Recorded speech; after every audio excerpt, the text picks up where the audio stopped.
Hi everyone, I'm Alex from PixTeller, and today we'll make a long video explainer to show you most of the PixTeller editor functionality, features, and most of all, what's new with the animation mode release.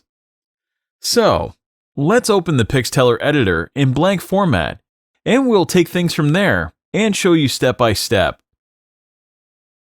On the left side, you'll find the main menu and features from setting up your design properties to shapes, images, text, and drawing.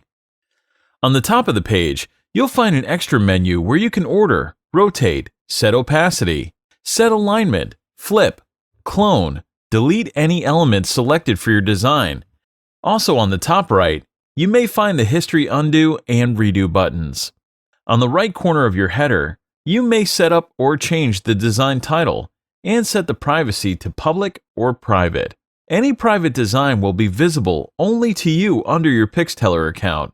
The Save button is on the header of the page and also can be executed from the keyboard command with Ctrl+S. In the middle right of the page are located the multiple page options. By using this function, you can create multiple design pages by adding new ones or clone the existing ones. This feature is also great if you want to create long-length animations using PixTeller Editor. The Animation Mode Switch button is located in the top right corner of the editor canvas area. Once you click it, you'll be able to switch the editor form design to Animation Mode, where you can create amazing motions between instances for any element you added in Design Mode. On the right bottom of the page, you'll find the Zoom menu, where you can adjust your design preview area according to your needs. I hope you understand where the main menus of PixTeller Editor are located. Now let's go into the deep functionality. In order to start making your PixTeller design, you must know and set the right size you need. In order to change the size, you must go on the left panel under the Design Properties menu. You can use the preset sizes added by us, or you may just type in the design width and height inputs the size you want.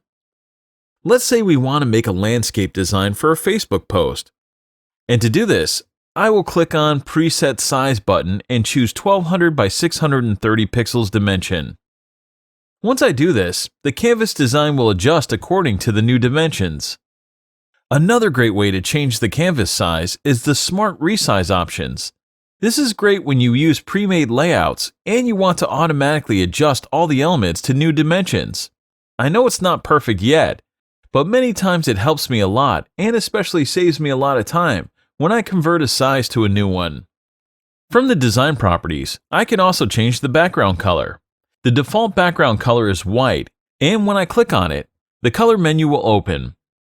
In order to have a transparent background that works great on PNG files, I must change the opacity to 0 from the color menu. Also, I can choose between a solid color, linear gradient, or radial gradient. I'll play a little bit with these options, so you'll have an idea of how they work. Once I'm in the submenu, I can easily set the angle of the colors. I can change the color palette by clicking on the color and selecting a different one in the Edit Change menu. To add a new one, just click on the bottom line.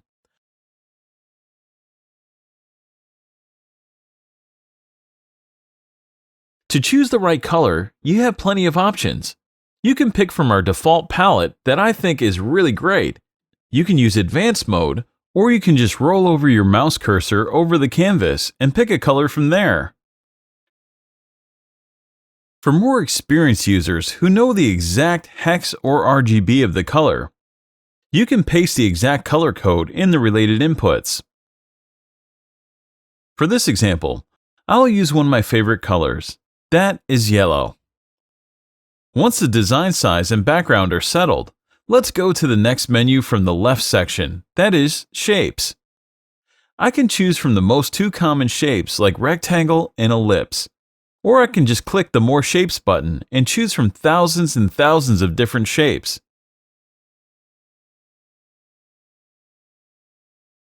For example, let's add a rocket shape. To do this, I will search for a rocket, choose one, and click on it.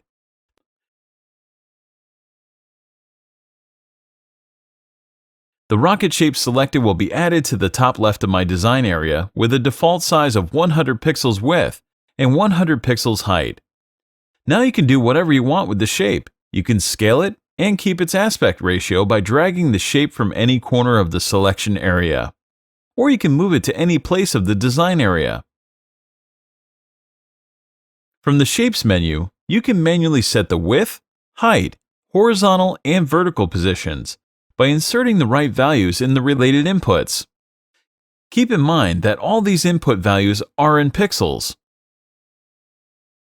For the selected shape, you may change the order, rotation value, opacity, alignment, flip property from the top menu. For my rocket shape, you can also apply a bunch of filters by clicking on the Filters button on the left and open the Shape Filters menu. You can change the border, shadow, or skew values.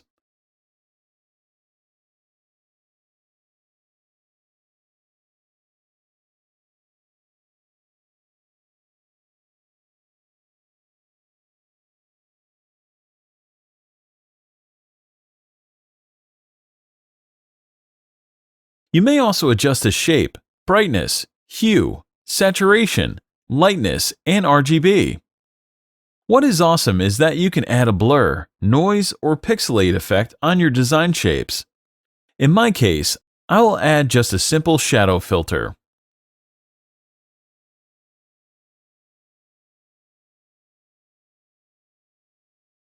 You can change the shape color by clicking on the Color button Shapes menu. You may choose between solid, linear gradient, radial gradient, using the same steps as we did on the design background color. For my shape, I will choose the white color. What is really awesome on PixTeller Editor is that you can always replace any shape with another by keeping all the initial properties like size, position, color, or any other filters. In order to use the Replace function, select the shape and click the Replace Shape button. Once you do that, select the new shape you want to be added. In my example, I will replace my space rocket with a different one. As soon as I do that, the new shape will keep the rocket shape properties. This operation may save a lot of time because you don't need to repeat the process to add new properties, and so on. I really hope you understand the basics of handling a shape. Now let's move to the next big menu, the Images menu. Once you open it, you can click on the Add Image button in order to add any photo or illustration on your design. On the Add Image panel, you basically have three possibilities. The first one is to search in our database of millions of photos and illustrations for the one that is fit for your design. The second one is to upload your own images by switching the Add Image panel in Upload mode. Click on the Upload Images button. Identify the images you want to add and upload them on PixTeller. The third possibility is to add any visual asset from My Gallery section. You can add any photo you find in the Search or Upload menu to My Gallery by rolling over the image you want to add and click on the Save to Gallery button. Once you've saved your favorite photos in My Gallery, you'll always find them there. For example, I always keep my company identity in My Gallery section. So let's add a rocket photo from the Search section. To do this, I will search for rocket. I can also filter the results by photos or illustrations. Choose the image you want to add, roll over it, and click it in order to be added to the canvas. I would like to make a mention here. You can add images into your PixTeller design in other two ways that for sure many of you didn't know this yet. You can search on the internet for any images, right-click on it, click Save Image button, come back on PixTeller Editor, and paste it on the canvas using Ctrl+V keyboard command. Or right-click over the editor canvas and click on the Paste option. Other option is to add your own images into PixTeller Editor, is to drag images from your computer directly over the PixTeller Editor canvas area.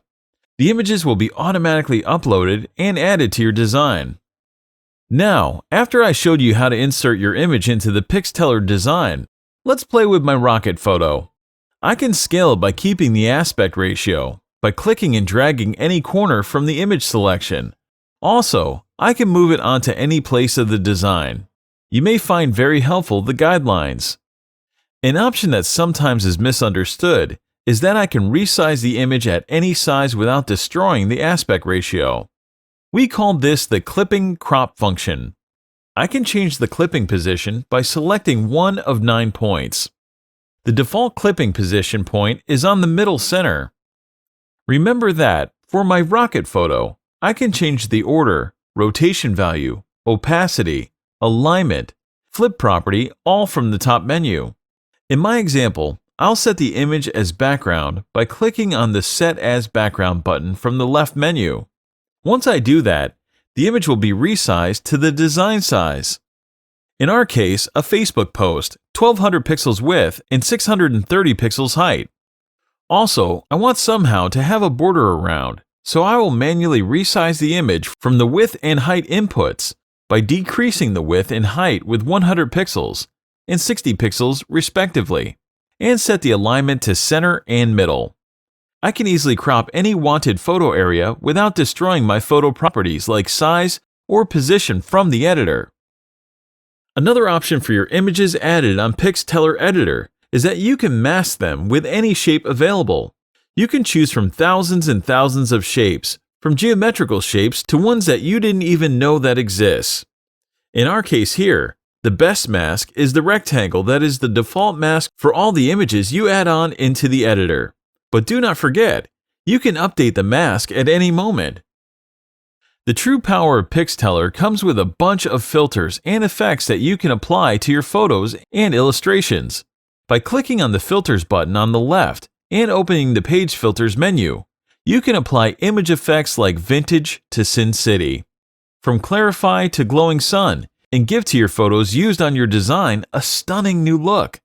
Again, as you have seen for the shape, you can change the border, shadow, or skew values. You may also adjust the shape brightness, hue, saturation, lightness, and RGB.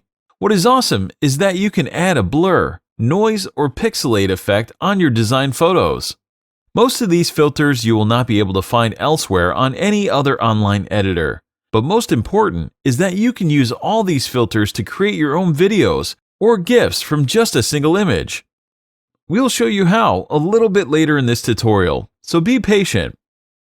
Let's adjust the image size and position a little so it will look really good.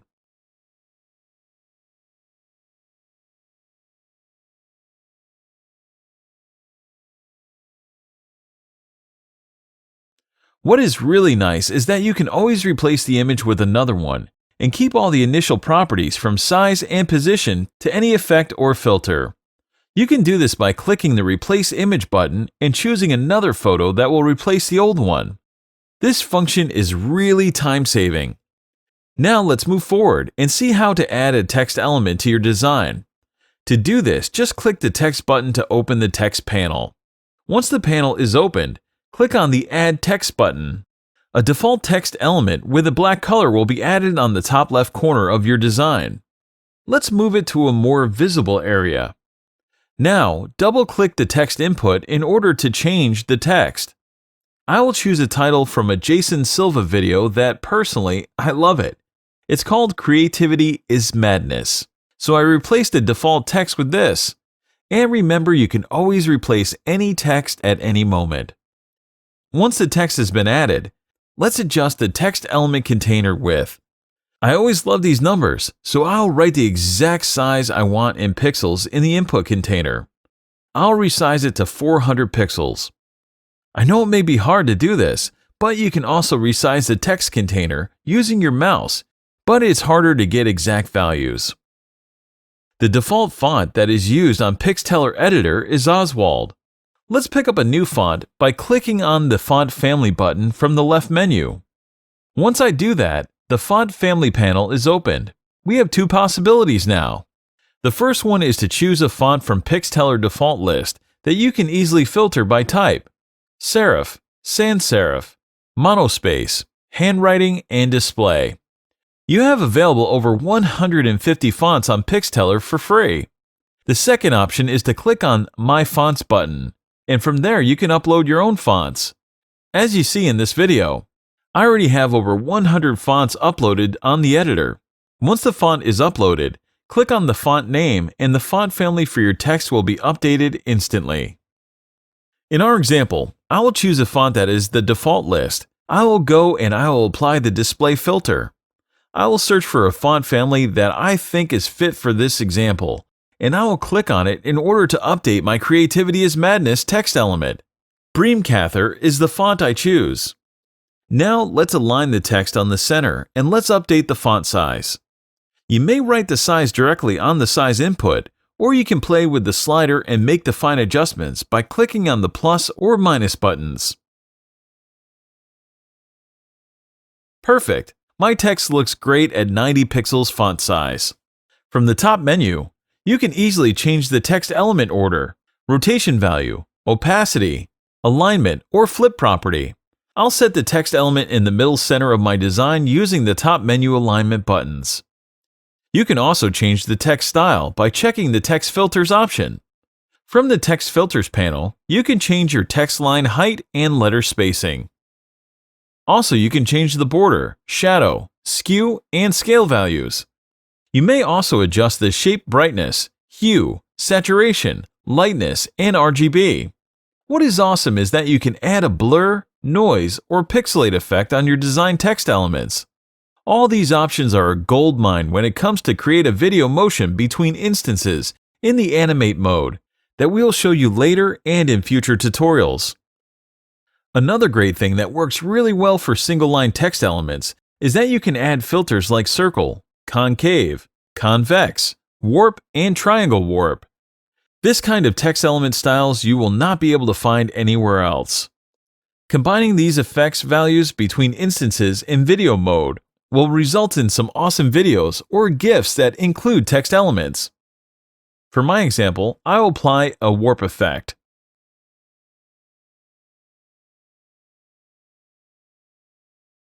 Let's change the text color by clicking on the color button from the left panel. What is great is that you can use any color from the image I have in the background by roll over the mouse cursor over it and pick any color I want from the photo. Even if I will not use drawings for my example, I will show you how to use them in case you will need them for your graphics. In order to start drawing, please click on the Drawing button from the left section. Once you do that, you may choose between the Line tool or Pencil tool.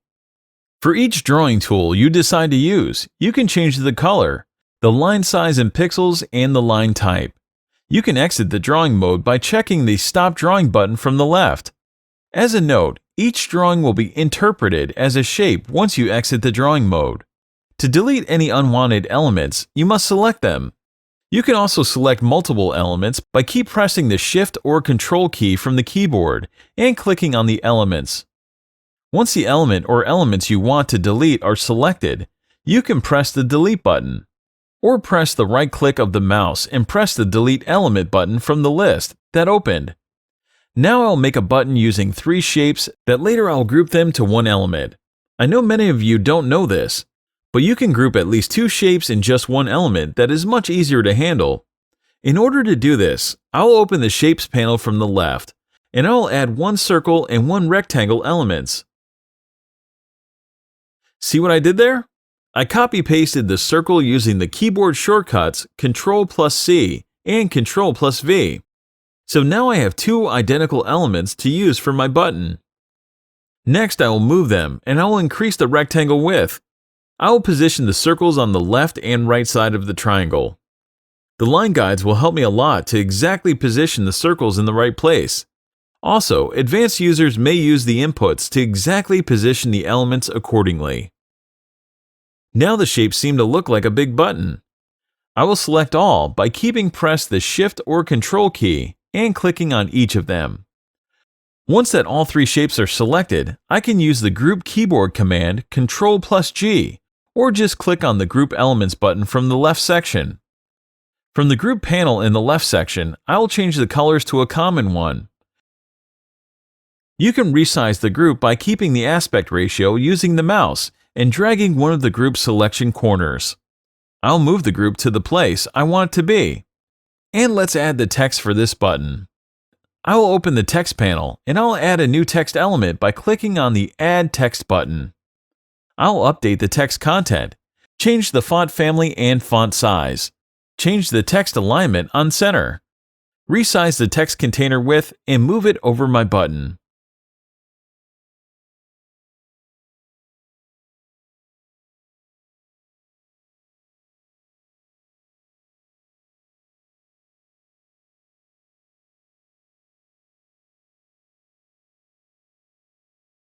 Perfect! We just created a call to action button, and it looks great. Before I go and save my image, I would like to show you how the multi-page menu works. You can find the menu in the middle right of the editor. The first button will add a new blank page, and the second one will duplicate my active design page. As you see in my video tutorial, I have created two new pages, a clone and a blank one. You can easily switch between pages using the scroll of your mouse or clicking on the wanted page number. Additionally, you can use arrow buttons to change the order of your pages. Now let's play a little with our two pages.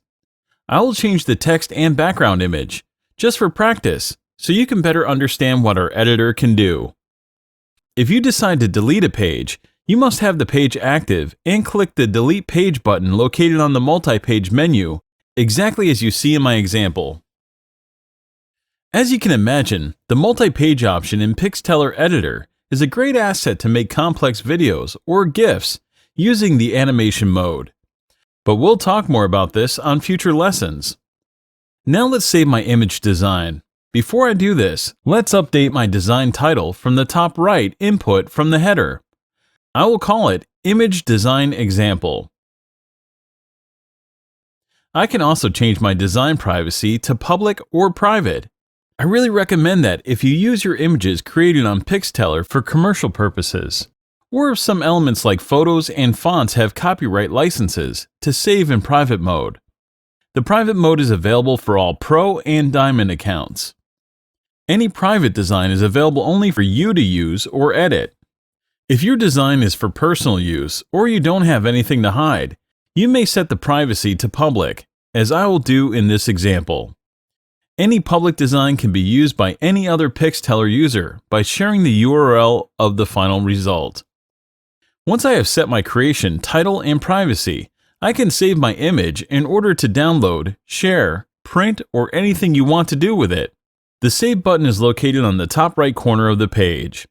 You can click on the Save Image button, or if you like to be faster, you can use the combination of Ctrl+S keyboard command. The image saving process may last a few seconds depending on your design resolution, the number of pages, and most important, your internet connection. Once the image design is saved, you'll see the download button on the right top corner. If you click on it, you'll be redirected to My Designs page. Here you can preview your resulted image, and you can download it in PNG, JPEG, or PDF format. Another thing that I think is really great for the PixTeller download is that I can specify the width or height of my design before downloading it. This option is excellent if you need a thumb for your image, or maybe you need a smaller size depending on where you want to use it. From the Image Design Preview page, you can take other actions like copy or move the file to any of your folders. Please don't be scared. I have over 100 folders created under my PixTeller account, so this is safe. You can also update your design privacy or delete your image at any moment. By clicking on the Edit Image button, the design will be opened on PixTeller Editor to allow you to make any changes and save. By doing this, your image will be rewritten. One of the most popular PixTeller actions after download is the Use button. By clicking on Use button, a copy of the starting pre-made design will be made, and you can customize it to create a new visual asset, even if it's a new image, video, or GIF. So let's click on the Use button for my just created image, and let's make a short video from it. We're back in the PixTeller editor, in the default design mode. First of all, let's make a recap to see what elements I have in the image. Beside the page background, we have the button text element, the group of the shapes that create the button, the big text element, the big shape that is behind, and a photo. You can easily rearrange the order, hide or lock any element from the layer menu located on the top menu. What I would like to do is to show you how I move the Creative is Madness text element on the front of all others design elements. Once I do that, let's show you the most amazing thing about PixTeller. On the right top of the canvas area, you'll have the Switch to Animation Mode button. By pressing it, something really amazing will happen. The editor will metamorph. When I designed it, I was inspired by my teenage period when I was working a lot with Flash from Macromedia after acquired by Adobe. Many years for me, Flash was one of the most powerful software I used and was really awesome. Now let's show you some of the animation mode sections. The most important for any animation tool is the timeline. From the timeline, you can set the total video time length. You can set how long an animation for an element can be. You can create, move, and delete instances. For any instance, you can change the related element properties and filters between two instances that have different properties. A video motion will be created, and by doing this, just imagine that you can have thousands of possibilities to animate a single simple design.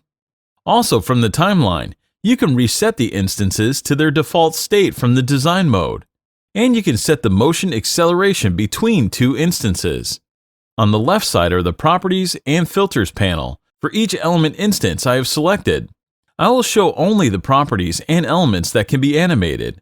Also on the top, we keep the functions like rotate, opacity, and alignment that can be used to create an animation. From the timeline, you can even reset the entire timeline to default if you think that something really wrong has happened, like I just did while playing. Now prepare the timeline for a 2.9 seconds video length. To do that, I'll move each last instance for the background and all elements at the 2.9 seconds time. I must select the instance and move it to the right accordingly. The default time per page is 2 seconds, but you may change this at any moment like I am showing you right now. Moving forward, let's animate the background by adding 5 more instances for the video background timeline. To do that, you have 2 options. One is to select the frame and click on the Add Instance button. The second option is to select the frame and change the background color property by clicking on the background color from the left section panel and change the color to a new one. Once a new property is added to a frame, a new instance is created, as you see. Now I will change the background color for the first instances I have created. Once I set a different background color for each background instance, I already have an animation. To check that, you can click on any frame between 2 instances, and you'll see that you have a different background color for each of the frames. Also, you can click the play button to see a low-quality version of the animation. Please note that for the background, you can create only background color video motions. As you already know, you cannot scale or move the video background color. What can we do next? We can do things that you could never imagine. So let's make an instance for the image element in the middle of the timeline, at the 1.5 seconds. To do this, I will select the image frame at the 1.5 seconds and click the Add Instance button. Once the instance has been created, let's change the image properties, filters, or effects for it. I'll open the Image Filters and Effects panel, and I will change the blur value and also the saturation value. To have an idea about what I should expect, I can select any video frame and see what the result should be, or just click the Animation Preview Play button. Now I'll create 2 more instances for the big shape and for Creativity is Madness text. I will select the 1.5 seconds frame for each design element, and I will click on the Add Instance button. Keep in mind that you can easily move any instances through the element timeline in case you need a different time. For the new instance created for the big shape, I'll apply a 360-degree rotation and a 75% opacity.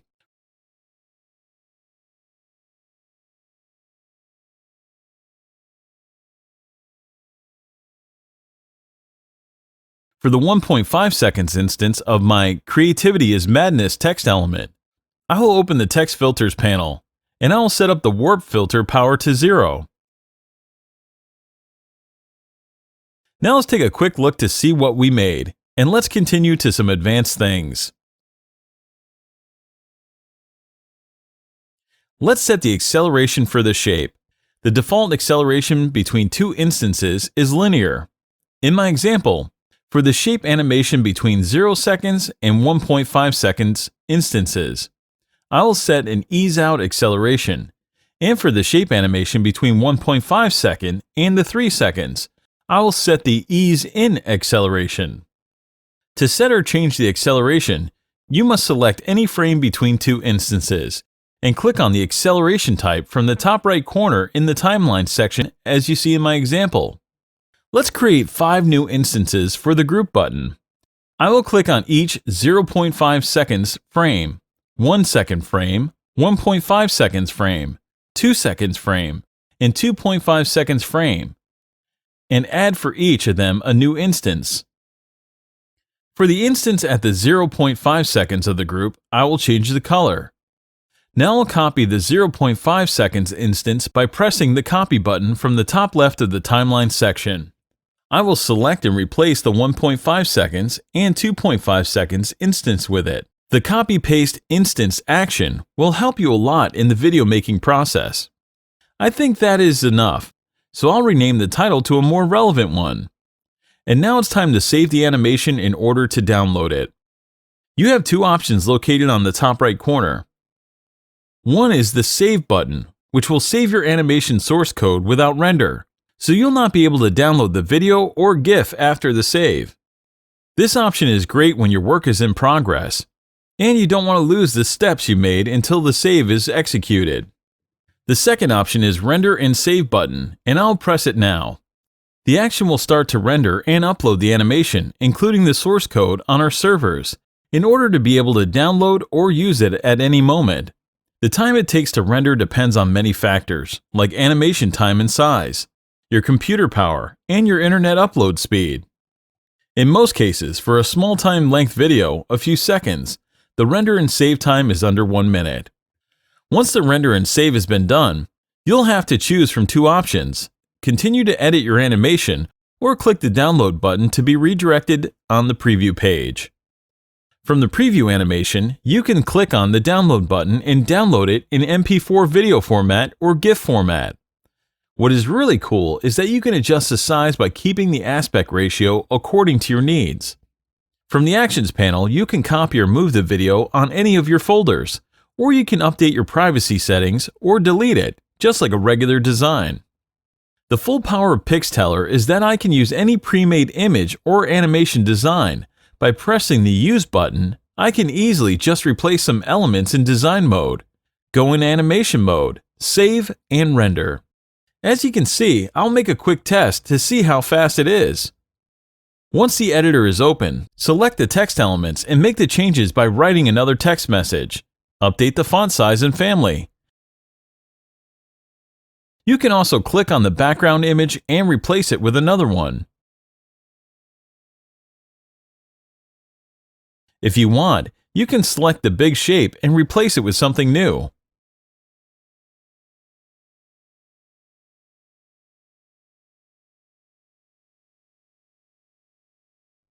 If your image looks great, now go to animation mode by pressing the canvas area top right corner button. Make a quick check that everything is fine by checking some animation frames, or just click the play animation button to have a short preview.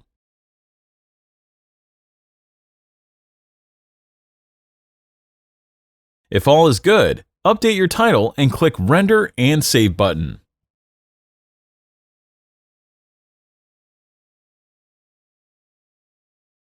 Once all is rendered, click the Download button to be redirected to the animation preview page.